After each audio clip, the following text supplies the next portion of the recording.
오늘 제목을 주고받고라고 했습니다. 여러분들 잘 주면은 선물이고 잘못 주면 뭐가 되죠? 뇌물이 됩니다. 우리들 삶 가운데 선물은 많이 주고받아도 뇌물은 주고받지 않는 그러한 모습들이 되었으면 합니다. 이런 안 좋은 모습, 우리는 선물을 주었다라고 얘기하는데 그것이 뇌물로 돌아올 경우도 참 많이 있습니다. 여러분들 어떤 모습으로 주고받고 계십니까? 우리가 주 예수 그리스도 안에서 은혜를 주고받으며 또한 주 예수 그리스도 안에서 사랑을 주고받는 사랑의 공동체, 믿음의 공동체, 은혜의 공동체가 되기를 소망합니다. 그런데 참 쉽지 않습니다. 우리가 많은 분들이 요즘에는 안 주고 안 받기 운동도 많이 합니다. 내가 안 줄 테니 당신도 나 주지 마라고 얘기하는 경우들도 참 많이 있습니다. 그런데 또는 이렇게도 생각합니다. 나는 당신한테 줄 수 있는데 나한테 굳이 보답하려고 하지 마라고 생각하는 경우들도 있습니다. 당신 나한테 내가 베푸는 거 부담 갖지 말고 그냥 마음에, 또 우리 믿는 사람들에게 있어서는 이런 이야기를 참 많이 하죠. 내가 이렇게 베푸는 거 내가 베푸는 거 아니야, 걱정하지 말고 받을 거 다 받으셔도, 그리고 그냥 마음에 생각이 있으면 나를 위해서 또 기도해주고 또 우리 교회를 위해서 기도하며 우리가 은혜 안에서 함께 있으면 좋겠다라고 이야기하시는 분들도 많이 있을 겁니다. 그런데 참 쉽지 않습니다.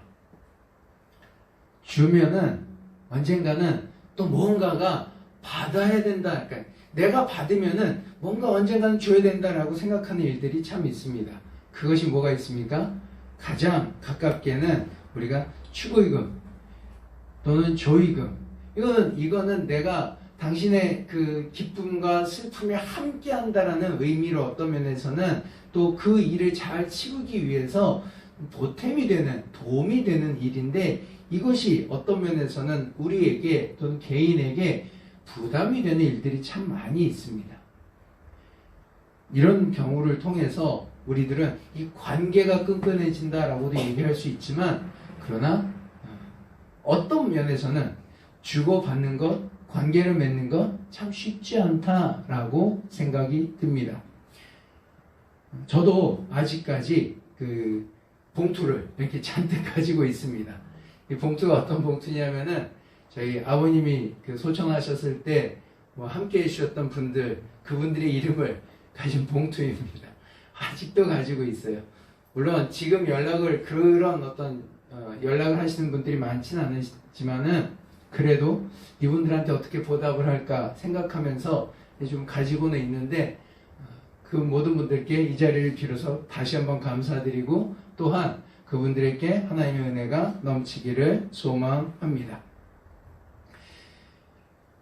예수님께서 부활하시고 아침에 이제 우리가 20장을 본문으로 돌아와 보면 20장의 초반에 이른 아침에 예수님께서 부활하셨습니다.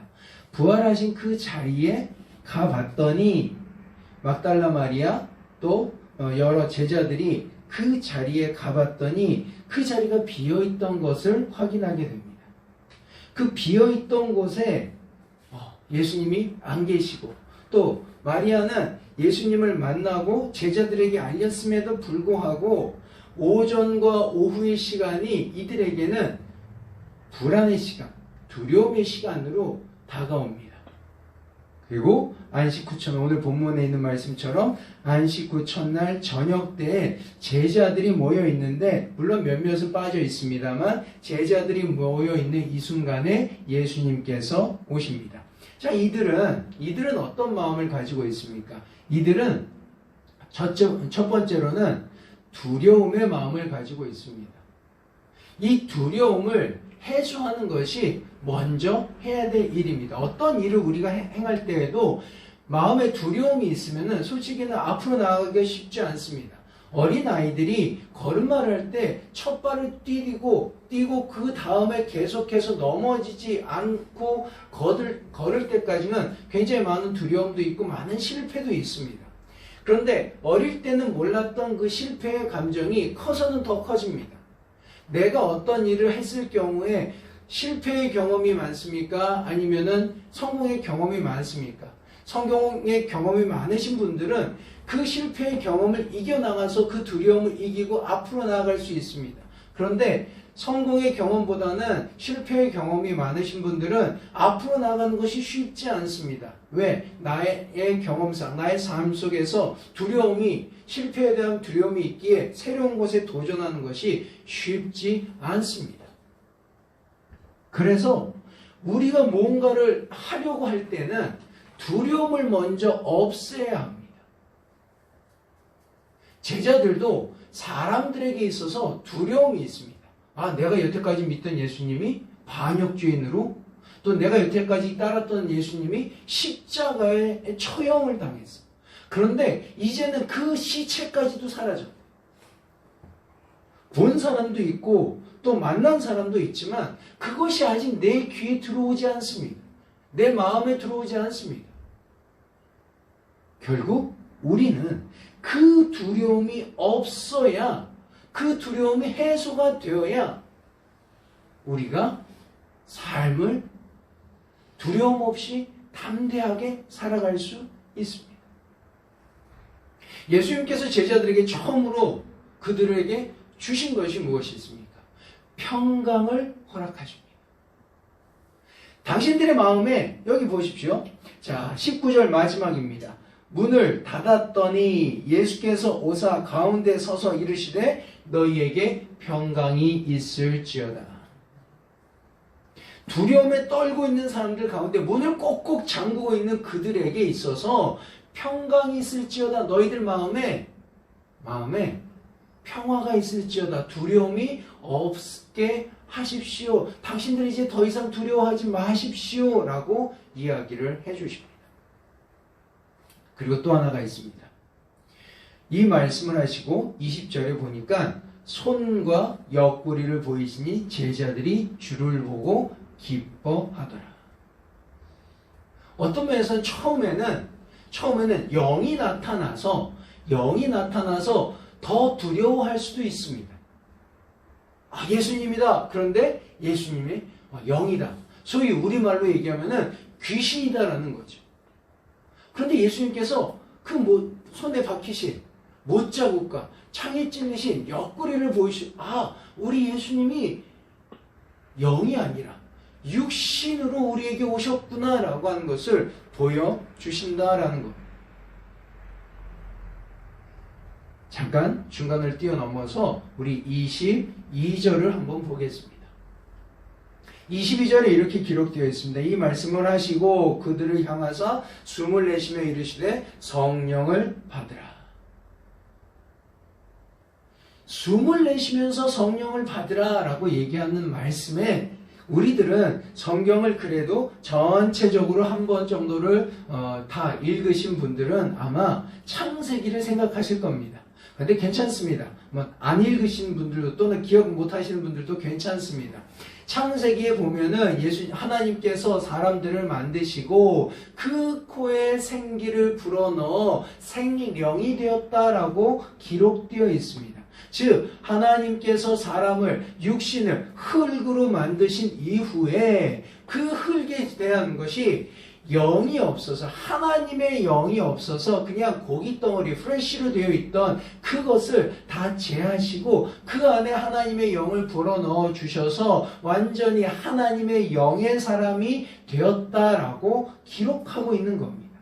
사람은 하나님의 영이 존재하는 어떤 존재다라는 겁니다.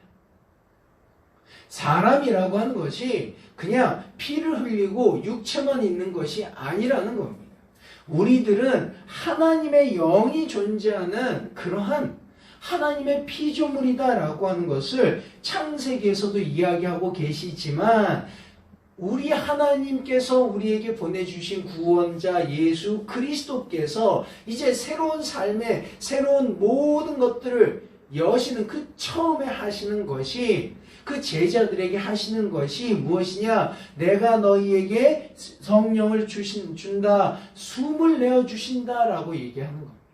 즉 예수 그리스도로부터 우리가 받은 것이, 구원을 받은 것이 무엇이냐? 구원을 받은 표가 무엇이냐? 우리가 다시금 하나님의 영을 받아 생령이 되었다, 살아있는 영의 존재가 되었다라고 이야기하는 겁니다.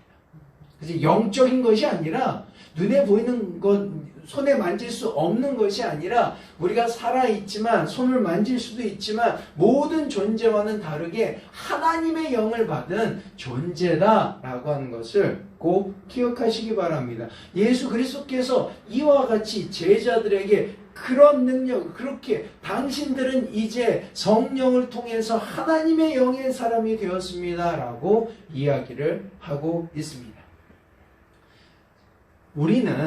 자, 그러면 우리로 한번 돌아와 봅니다. 여러분들은 예수 그리스도를 믿으면서 두려워하지 않으시죠? 여러분들은 한 번도 예수 그리스도를 믿으면서 내가 세상으로부터 핍박을 받으면 어떡할까? 가족으로부터 핍박을 받으면 어떡할까? 이렇게 생각하면서 예수를 믿으신 분들은 거의 없으실 겁니다. 요즘도 어떤 분들은 그런 분들이 계시다고 합니다. 자녀분들이 교회를 다닌다고 하면은 교회를 못 다니게 하시는 분들도 계십니다. 자녀들이 세례를 받겠다라고 얘기하면 너희 집이 어떻게, 너가 교회에 가서 신앙생활하는 건 내가 뭐 친구들하고 어울리는 것은 허락하겠는데 세례 받는 것은 허락하지 않겠다라고 얘기하시는 부모님들도 종종 제가 봅니다. 이유는 단 하나입니다. 세례를 받는다는 그 말은 내가 하나님의 백성이 되어 세례를 받음을 통해서 예수 그리스도와 하나가 되고 성령으로 하나님과 하나가 되어서 내가 생명의 사람이 된다는 것을 그 부모님이 알고 계시다라는 거예요. 그런데 우리는 종교적으로 우리는 그런 사람이 아니다라고 우리를 막는 거죠. 자녀들을 막는 겁니다. 부모님들도 그렇습니다. 내가 이 때가 되어서 무슨 교회를 다니며 세례를 받아.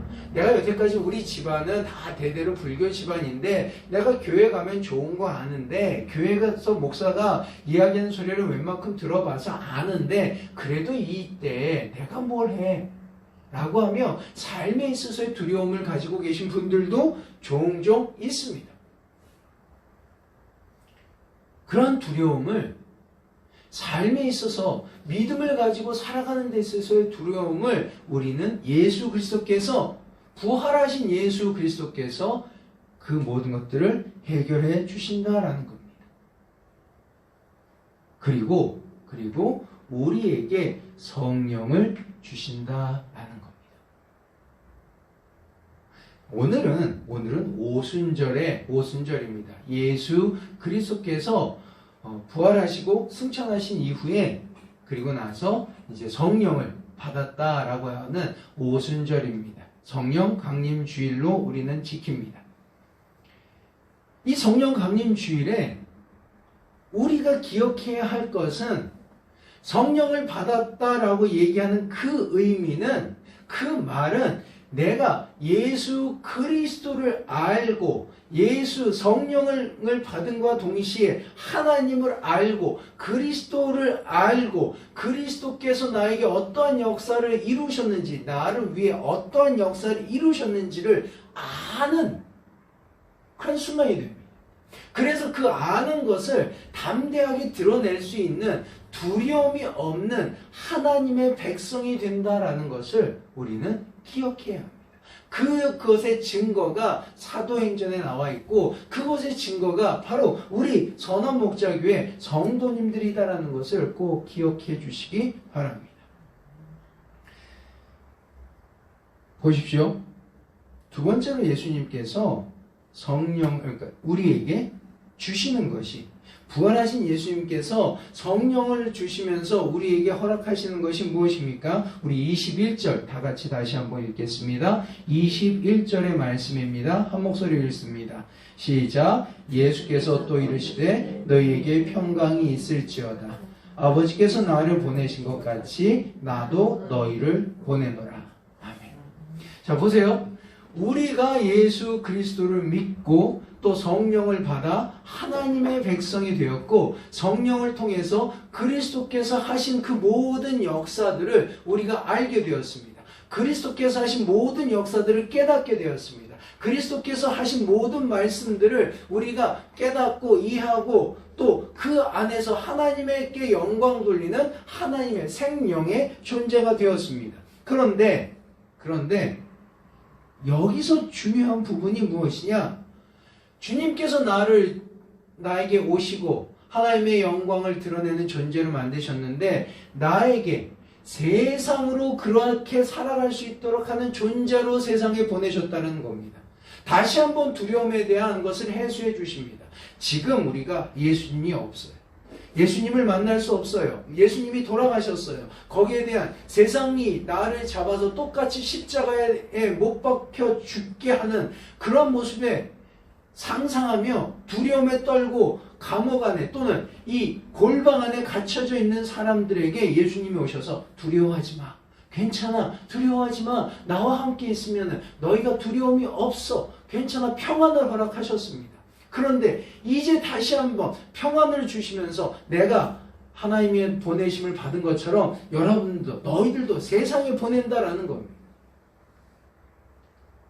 이틀 전에 이들은 도망다녔던 도망자였습니다. 이틀 전에 자신의 선생이 십자가에 달려 돌아가시는 것을 눈으로 봤습니다. 채찍에 맞고 끌려가서 피 흘려서 어쩔 수 없이 쓰러지는, 길바닥에 쓰러지는 것과 사람들의 침 뱉는 것과 그 모든 모습을 보았습니다. 열흘 전에 환호했던 사람들이 지금은 폭도로 변해서 우리 선생님에게, 아니 나에게 돌을 던질 것 같은 위험의 소식들이 굉장히 많습니다. 우리가 요한복음을 이렇게 보다 보면은 이런 얘기가 한 3번 정도 나옵니다. 백성들이 예수님을 돌로 쳐 죽이려고 했다. 예수님을 죽이려고 했다. 그 예수님을 죽이려고 하는 가운데는 예수님만 있습니까? 아닙니다. 주변에 자신들도 있다는 것. 그런데 예수님께서는 이러한 폭도들에게 나를 보내신다는 겁니다. 다시 한번 두려움에 대한 것을 해소해 주시기 위해서 주님께서 너희에게 평강이 있을지어다. 너희들의 삶의 마음의 평화를, 두려움을 없애 주시겠다라고 이야기해 주시는 겁니다. 그러면서 우리에게 성령을 불어넣어 주시는 거예요. 한 가지 우리가 성경적으로 우리가 지금 66권 성경을 다 가지고 있지 않습니까? 근데 예전에는 처음에는 이 성경이 각각 요한복음 또는 마태복음 이게 각각 떨어져 있었습니다. 한꺼번에 하나로 되기까지는 굉장히 시간이 많이 걸렸습니다. 그러니까 우리가 지금 마태복음서부터 요한복음, 사도행전, 계시록까지 한 권을 다 가지고 있다고 해서 이 모든 성도들이, 모든 초대교회 사람들이 이 모든 것을 다 알고 있었다, 가지고 있었다 생각하시면 조금의 그 성경을 이해하는데 오해가 있으실 수 있습니다. 그래서 요한복음만 놓고 보면은 여기서 이 순간을 통해서 사람들은 성령의 충만함을 받았다라는 겁니다. 아, 우리가 그리스도께서 숨을 내쉬면서 성령을 받으셨고, 우리가 성령을 주셨고, 우리가 그 성령을 받아 이제 두려움 없이 나는 내 선생님은 그리스도시고 부활하시고 하나님의 아들 되셨다라고 하는 것을 드러내는 사람들이다라고 이야기를 하는 겁니다. 두려움 없이. 그 모습을 어디서 찾아볼 수 있느냐? 우리가 사도행전에 보면 스데반 집사를 통해서도 볼 수 있습니다. 스데반 집사 같은 경우에는 이 창세기서부터 시작해서 예수 그리스도의 부활하심까지를 약 한 2장 정도를 가지고 끊임없이 설명을 해냅니다. 유대인들에게 두려움 없이. 우리가 성령을 받으면 그와 같이 세상에서 두려움 없이 예수 그리스도를 증거할 수 있다라는 겁니다. 여기서 한 걸음 더 나아가겠습니다. 이제 우리 많은 분들은 예수 그리스도를 드러내는 것을 부끄러워하거나 두려워하지 않습니다. 왜? 성령을 받았기 때문에. 주님께서 우리에게 주신 평안과 성령을 받았기 때문에 우리는 더 이상 두려워하지 않습니다. 그런 우리에게 어떤 권한을 주시느냐? 23절의 말씀입니다. 너희가 누구의 죄든지 사하면 사하여질 것이요 누구의 죄든지 그대로 두면 그대로 있으리라 하시니라. 죄라는 것이 일상적으로 뭐 잘못했다라는 것이 아닙니다. 당신 뭔가를 잘못했어. 당신 교통 위반했어. 그래, 그럼 그 잘못 내가 용서해 줄게. 당신 다른 사람을 다치게 했어. 당신 내가 용서해 줄게. 이런 것이 아니라는 거예요. 많은 사람들이 교회에서 용서해야 된다라고 얘기하는 것이 어떤 잘못에 대해서 그 잘못을 다 잊어버린다라고 얘기하는 것으로 이해하는 경우가 참 많습니다. 그거 아닙니다. 어떤 사람들이 어떤 교회 내에서든 교회 밖에서든 가정이든 학교에서든 예수 믿는 사람은 용서해야 된다라는 그 말이 저 사람이 잘못한 것을 내가 용서해주고 저 사람이 그 용서받은 삶으로 예전대로 그대로 살 수 있다라고 허락해 주는 것이라고 생각할 수 있습니다. 근데 그거 아닙니다. 교회에서 용서라고 하는 것은 당신이 성령을 통해서 당신의 잘못을 깨닫고 죄인임을 깨닫고 그것을 회개하고 그리스도를 믿게 된다라고 얘기하는 것이 바로 죄를 용서받았다라고 얘기하는 겁니다. 너희가 누구의 죄든지 사하면 사해질 것이요 즉 너희가 누구에게든지 그리스도를 증거하고 그가 그리스도를 믿고 그가 너희를 통해서 하나님의 백성이 되면 그의 모든 죄가 사하여질 것이요 라고 하는 말씀입니다. 내가 돈을 훔친 것을 용서해 준다라는 것이 아닙니다. 그거는 내가 그 사람이 죄된 것을 알아. 그렇지만 나는 그리스도 안에서 더한 죄임을 내가 용서를 받았어. 그래서 그 사람을 용납하고 받아들이는 거지. 그리고 그의 죄에 대한 책임은 지게 하되 그 사람을 버리지 않고 그 사람이 예수 그리스도 안에서 회복되고 회개하고 하나님의 백성으로 돌아와 온전한 삶을 살도록 도와주는 것이 우리의 일이지 용서라는 것은 그렇게 되는 것이 아니라는 거예요. 근데 우리들 세상 사람들은 그것을 잘못 알고 있다는 사랑도 마찬가지입니다. 내가 너를 사랑하노라 라고 얘기하는 그 사랑의 의미는 하나님께서 우리를 사랑하시고 나의 죄를 용서하셔서 예수 그리스도를 보내주셨듯이 또 그 말씀을 듣고 깨닫고 알게 하셨듯이 내가 당신을 사랑해서 하나님의 사랑을 증거하며 예수 그리스도를 통하여서 구원받게 한다라는 의미의 사랑입니다. 돈을 주거나 나의 몸을 주거나 하는 것이 사랑이 아니라는 겁니다. 우린 잘 기억해야 합니다. 보세요. 너희가 누구의 죄든지 사하면 너희가 그리스도를 두려움 없이 세상에서 드러내고 그가 예수를 그리스도를 믿고 회개하면은 그 회개를 통해서 세례 받으면 너희 누구의 죄든지 사하여질 것이요 라고 얘기하고 계시는 겁니다.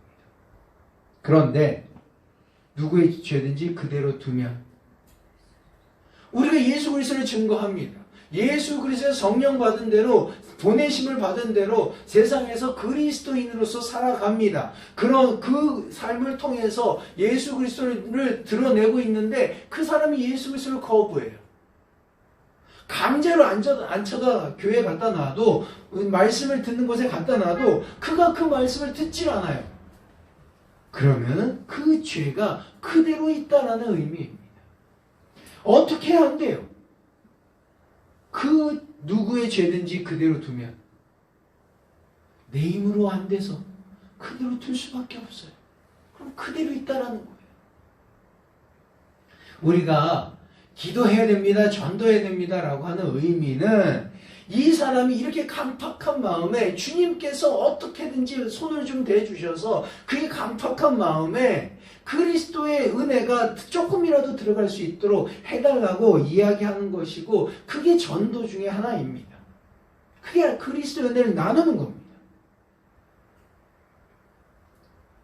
우리가 성령을 받은 우리가 아무것도 안 하면, 보내심을 받았음에도 불구하고 아무것도 안 하면, 또한 그 모든 이들이 그리스도를 알지 못한다라는 의미도 함께 담겨져 있습니다. 우리가 성령을 받아야 하는 이유, 우리의 신앙생활이 종교생활이 아니 되게 하는, 또 우리가 세상에서 그리스도로 살아가는데, 그리스도인으로서 살아가는데 두려움이 없이 담대함으로 살아갈 수 있도록 하기 위해서 우리는 반드시 성령을 받아야 합니다. 신앙의 불안 요소가 해소됩니다. 하나님의 말씀을 알게 깨닫게 됩니다. 하나님의 은혜를 알게 됩니다. 그리고 담대히 그리스도인으로 살아갈 수 있습니다.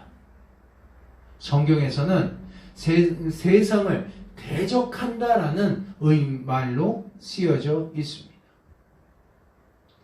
우리들이 예수 그리스도를 믿고 살아가는 데 있어서 이제 앞으로는 더 세상과는 반대적인 삶을 살 수밖에 없을 겁니다. 세상은 계속적으로 우리를 그리스도 이름으로 모이는 것을 방해할 겁니다. 세상은 다시 한번 이 기독교인들을, 그리스도인들을, 예수 그리스도를 믿고 구원받은 자들을 핍박할 겁니다. 예전처럼 피 흘리게 하는 핍박이 아닙니다. 이제는 우리를 편안하게 할 것입니다. 이제는 우리를 안주하게 할 겁니다. 그래서 이 안주함에서 벗어나려고 할 때 두려움이 생길 것입니다. 이 안주함에서 벗어나려고 하고 이 모든 사람들한테 더 이상 이 자리에서 안주하면 안 된다라고 했을 때 우리에게 두려움을 줄 것입니다. 마음의 두려움, 삶의 두려움을 줄 겁니다. 이럴 때 성령이 우리와 함께 하시면 그 두려움을 이기게 해주시고 평강을 허락하여 주시고, 그 주신 성령, 그 주신 은혜, 평화를 받고 세상에서 부끄러움 없이 담대하게 그리스도를 드러내며 살아가는 것이 곧 성령을 받은 사람들의 삶의 모습입니다. 예수님께서는 우리에게 성령을 주셨습니다. 평강을 주셨습니다. 이제 그 주신 성령을 받고 두려움 없이 기쁨으로 보내심을 받은 삶의 자리에서 성령의 사람으로, 생명의 사람으로 살아가며 말씀에 있는 대로 누구의 죄든지 사하면 사할 수 있는, 그대로 두면 그대로 있는 권세를 받은, 하나님의 크신 능력의 권세를 받은 사람으로 살아가시는 우리 선한 목자교회 모든 성도님들 되시길 주님의 이름으로 축원합니다.